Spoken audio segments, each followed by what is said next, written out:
Sadyang mas malakas ang kalabaw sa kabayo. Ay, sisiw na sisiw ang lusong. Tinakbo pa yung ilan niya. Sadyang bali-bala eh. Tinakbo yung hila eh. Yan.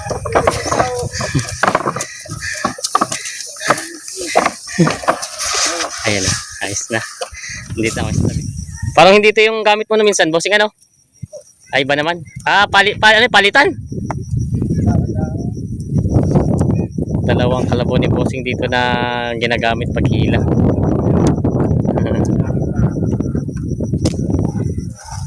Yung minsan po hindi ito yung gamit eh. Malaki na no? Mas malaki dyan. Ayan.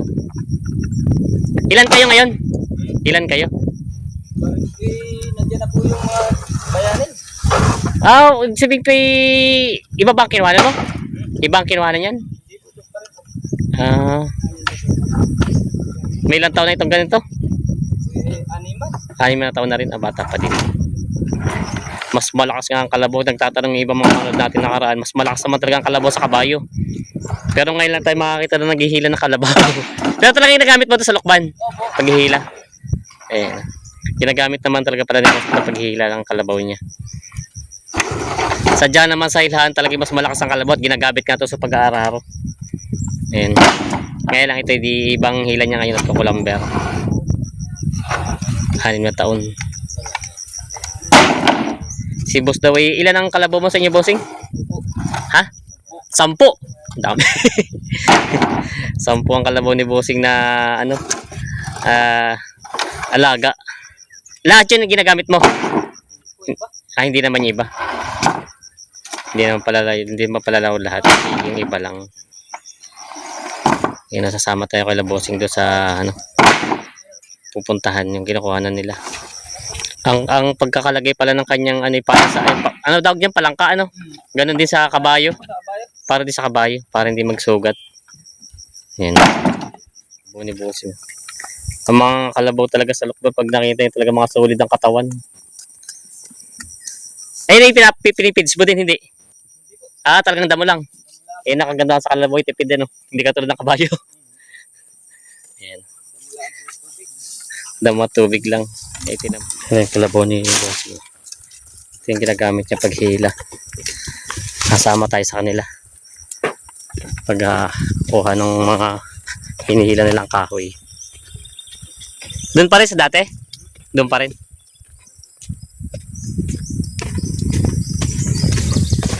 Malapit na tayo doon sa puputulan ng niyog. May 1 linggo pa pala kayo dito, no? Wala na. Kukunti na rin pala.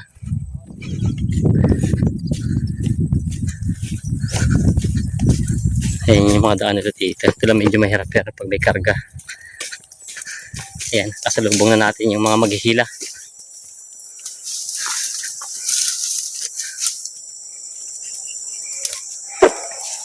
Ayan ang mga maghihila.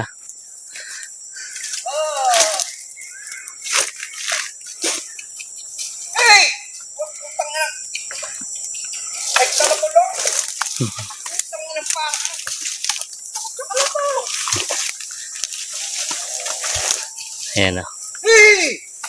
Takot sa kalabaw nga. Ayan o. Sila tatay. Tatay o.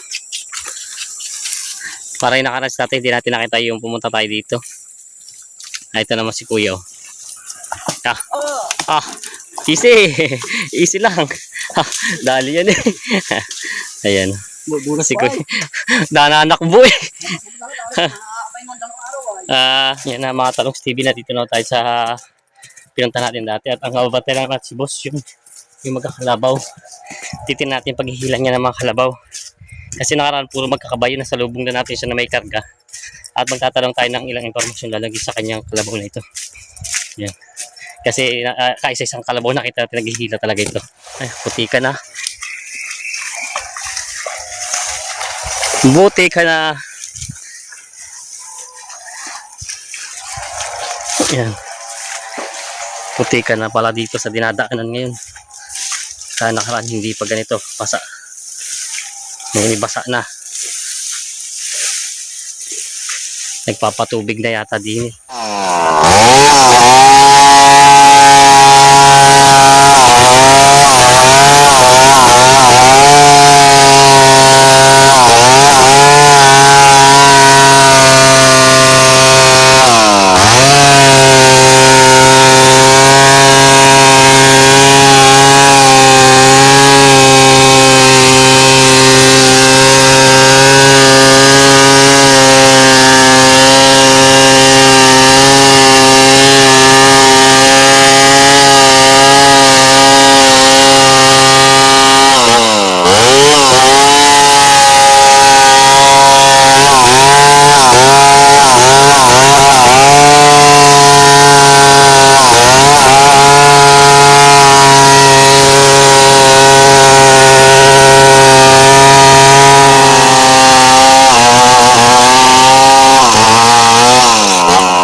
Ano kaya wala nang guhit-guhit? Wala nang guhit-guhit? Wala na? Ang galing ano, tagas. Wala nang guhit-guhit, diretso na. Oo. Ay, ito po, ikakargahan na yung kalabaw ni boss ng ano, kahoy. Nakukulam niya.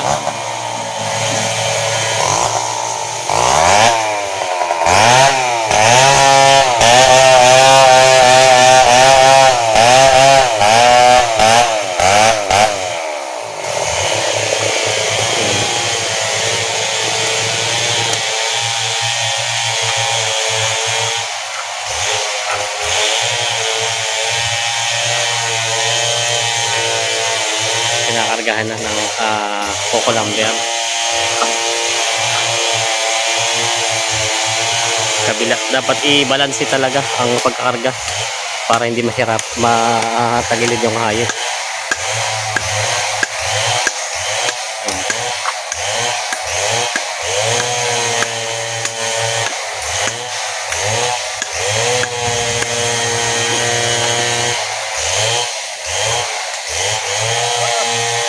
Mamabante.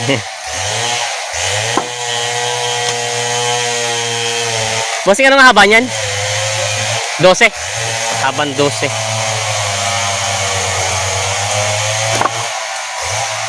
Magkano nga palang inyo dyan, per? Magkano, paano ang kitaan dito? 1 piso at 20 centavo ang per bore feet. 120 per bore feet ang ano, ang bayad kay Labosing sa paghihila ng ganitong coco lumber. Nakailang hakot ka na ngayon pa lang, bossing? Pangalawa pa lang ito.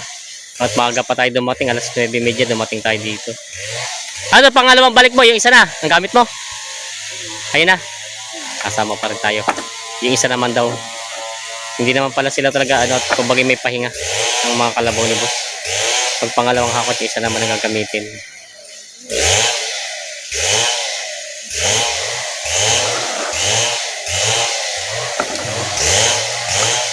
Matibay din yung kadena, oh. Kadena lang palang kumakapit dito sa karga nito. Kalabaw ang panghila. Kahit yung mga iba dito na nagugulat at kalabaw ang ginagamit panghila. Pa yung karga ni bossing kaya hindi pa inaalis yung kalabaw.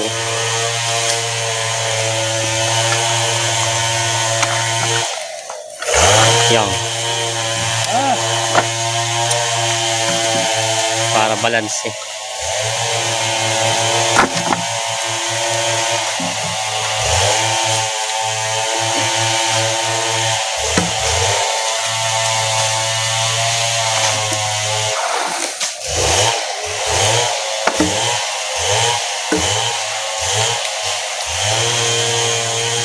Ayos na to. Yan na. Aaryahin na ni boss yung kalabaw.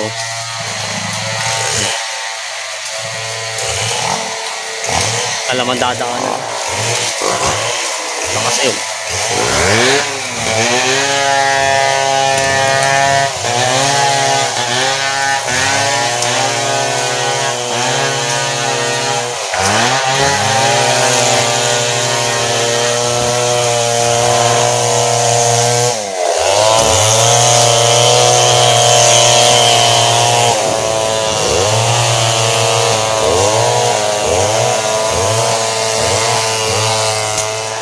Ayan o. Ang lakas. Ah, dito pala. Ito wala tayo. Alaman daan eh.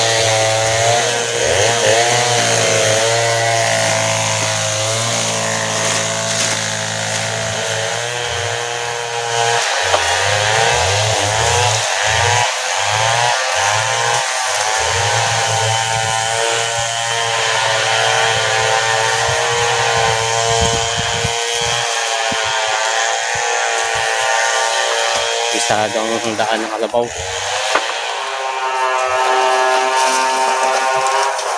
Ayan. Sadyang mas malakas ang kalabaw sa kabayo.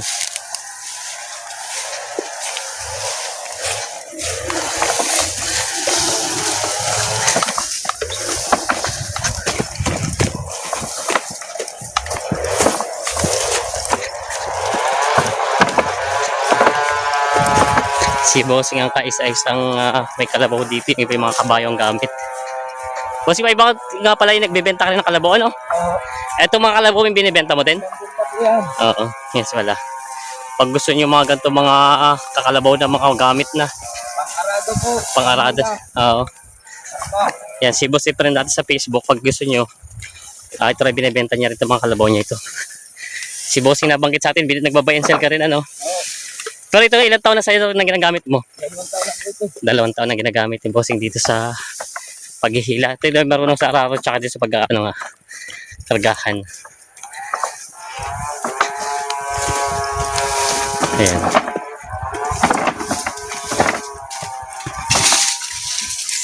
Ito naman pati ang ganitong kalabaw.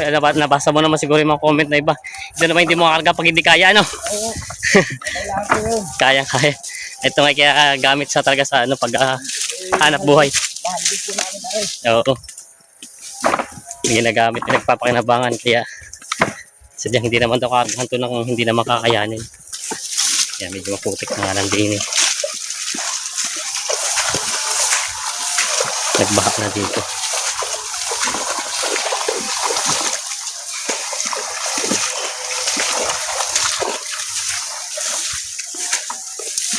Yan.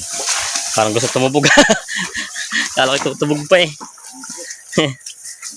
Pero kita ka sa mga kalabaw sa inyo sa Lokban, matibay sila sa init, ano? Opo. Hindi katulad ng mga dito sa parang Ito yan sa mga arado sa amin. Oo. Mga katihan. kahit katanghalian, ano? Yan. Tingnan naman. Wala na po pati yung number 1 ang gamit namin sa Lokban ay Carabao. Carabao ang number 1 sa Lokban talaga, no? At po sa mga Kilala talaga sa ang Lokban sa Carabao. Pati ang kalabaw sa inyo malalaki.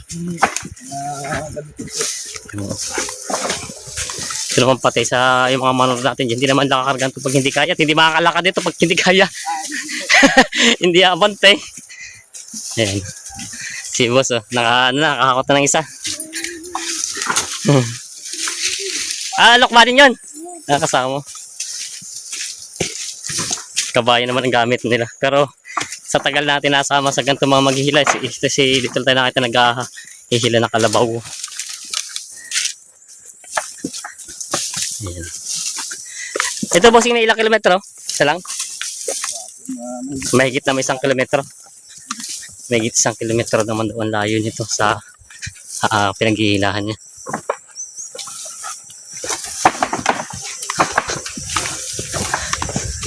Ito ang tinatawag nilang hindi horsepower, Carabao power, dahil sadyang malakas.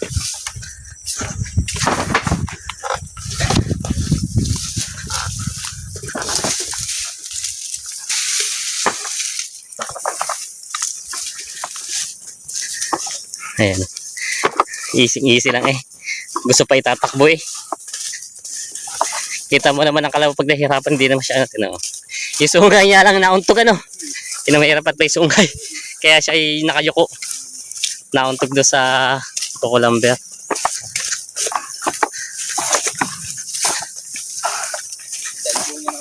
Dahil nga ang kabayo nito. Pati sa kargawari, mas maraming karga ito.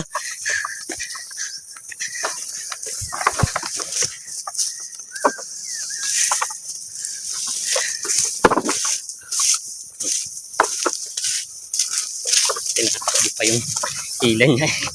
Sadyang bali-bala eh. Tinatali ko yung hila eh. Alakas. Awa, ay tuloy.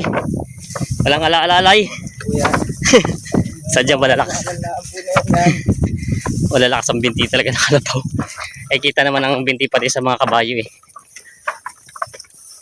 Sadyang ang kalabaw eh. Iba ang lakas. Ay sisiw na sisiw ang lusong.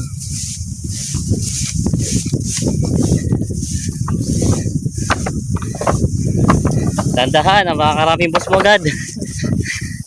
Dalan-dalan yan eh. Uwi na.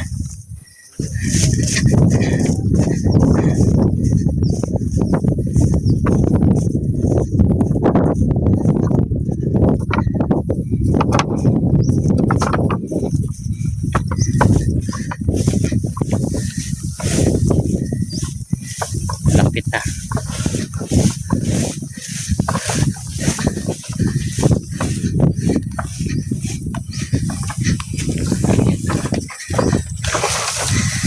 Masiningal tayo dito paghabol sa kalabaw kasi sa kabayo. Mas mabilis siya lumakad ano? Mas mabilis siya lumakad kaysa doon sa mga may hilang kargang kabayo. Kabayo pangkalay. Talaga. Iba ang lakas ng kalabaw. Ito naman daw pinagpapalitan ni Bossing na paghihila. Dalawang kanyang dinala dito na alaga. Si Bossing daw ay may 10 kalabaw. Yan, pag gusto niyo bumili ng panggamit, marami kayong pagpipilian. Message niyo lang at pag interesado kayo. Bibigay ko yung Facebook ni Bossing at pag number niya.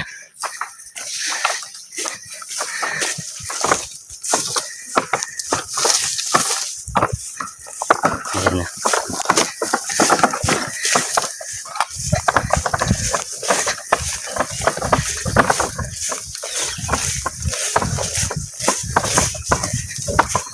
Bossing, may Facebook page ka pa? Wala?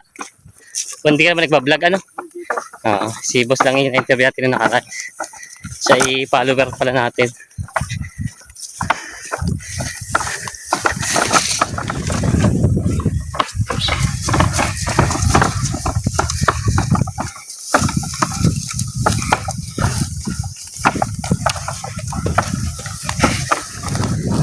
Ayan na. Marangkada na.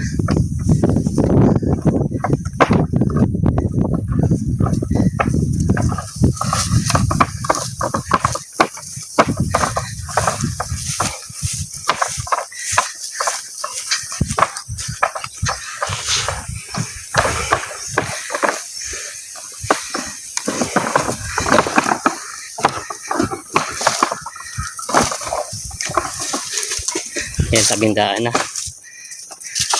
Sa pagtakbo natin na mahigit na 1 kilometro, malapit na tayo sa daan. Matanong ko lang daw, mas mahirap ba sa kabayo kalabaw daw yung ganyan? Nahila? Hindi po. Kasi nakangat? Magaan po yan. O, di ba Hindi mo kaya ng pangako. hindi persa, no? Yan.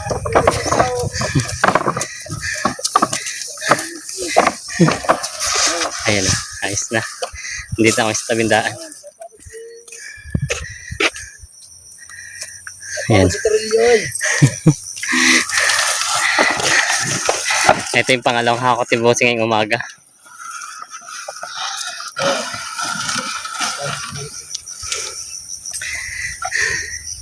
Binababa na. Masiningal pa ako sa kalabaw eh. Ayan. Siningal po ako sa kalabaw. Mas malakas subilang kuya sa kaprisan eh. Sa kabayo eh. Sisiw na sisiw, tinatakbo.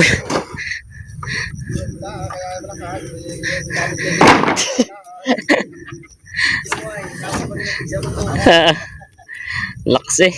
Kita ko yung kami. Kita lang yung tagat doon. Tagat ng puno. Isang hila. Ayan na. Lakas. Mura ka muna ito layo. Huwag na masarap doon. Ha? Kaya baba na ni Bossing. Lagi ko pa rin eh. Ha? Lagi tayo pa rin oh.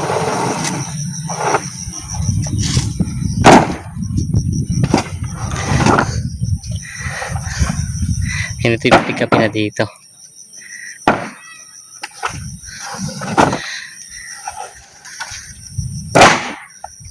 Binababa na ni Bossing yung mga karga niya.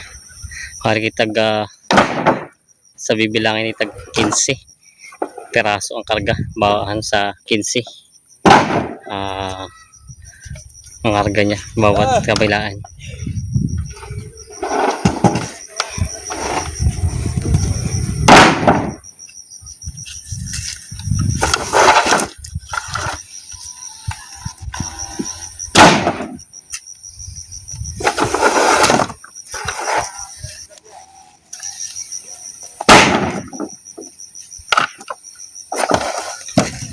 Yan pala yung mga interesado po bumili kay kuya ng kalabaw.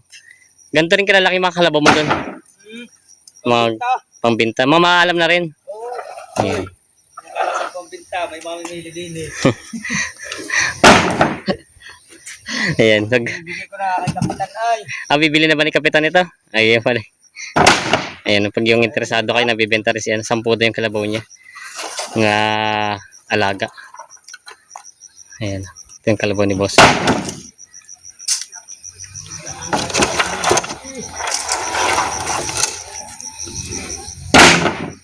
Ang maganda na sa kalabaw, tipid at ano lang, damo lang at ano.